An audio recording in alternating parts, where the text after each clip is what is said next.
भन्नुपर्छ। हामीले बल कसरी भन्छ नि पहिला बाबाहरूले चल गाउँदाखेरि त्यही भन्नुपर्छ। अन्न बलको कर्म हो। एउटा सिटो फाल्न पनि हुन्न। एउटा सिटो फाल्यो भने फेरि आजको खाना पार मर्छ।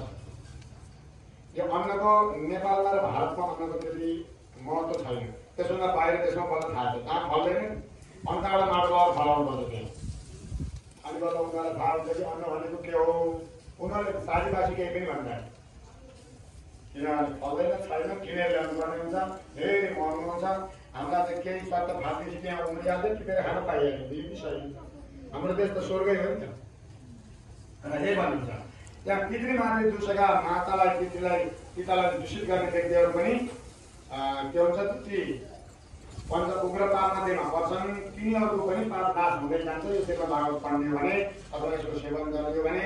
अनि पञ्च अरू उग्र पापहरू पनि छन्। यो गुरुजीले भन्नुभएको थियो।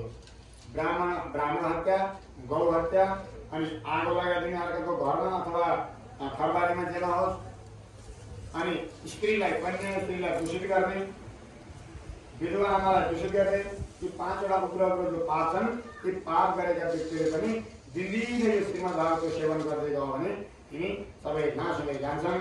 कायमा भएका शरीरले वाचा वचनले मनसापि भनेको मनले गरेका पाप सामान्य पनि बोल्नु र मनले सोच्नु एउटै कुरो भन्छ। यसले कायमा मनसा वाचा शरीरले गर्नु बोलीले गर्नु र मनले सम्झनु पाप एउटै कोटिका हुन्। त्यही एकै ठाउँमा गएर बस्नुपर्छ। आज मैले पाप पनि कसैले देखेको छैन भन्नु पर्दैन। धुरीवाला पाप कुरले गरे भन्ने कुराहरूको कथा सुन्नुपर्छ। त्यो अहिले भन्नु पर्दैन।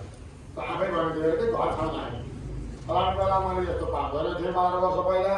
पाप कुर्लन्छ भन्थे कोही कुर्लेन भनिजान भाइ उसैको मुखबाट कुर्ले भनेपछि यिनी जो पापहरू पञ्च उग्र पापहरू छन् यिनी पनि श्रीमद् भागवतको सेवनले बिस्तारै नाश हुँदै जान्छन्। यसरी बताउँदै जाँदा होइन यति राम्रो यति यज्ञ जुन छ अहिले भएको छ मैले भन्दा पहिला पनि कसैले गरेको थियो कि भनेर नारदजीले सोध्नुभयो। नारदजीलाई म यति राम्रो यज्ञ कि मैले मात्रै गरेँ कि भन्ने भएछ क्या मनमा थोरै हल्का अब आइहाल्छ फेरि मान्छेलाई के आउँछ मैले गरेँ भन्ने भयो भनेपछि नारद तिमीले भन्दा पहिला पनि एकजना आपतित ब्राह्मणको घरमा यस्तो यज्ञ भएको थियो भनेर एउटा उदाहरण बताउनुहुन्छ।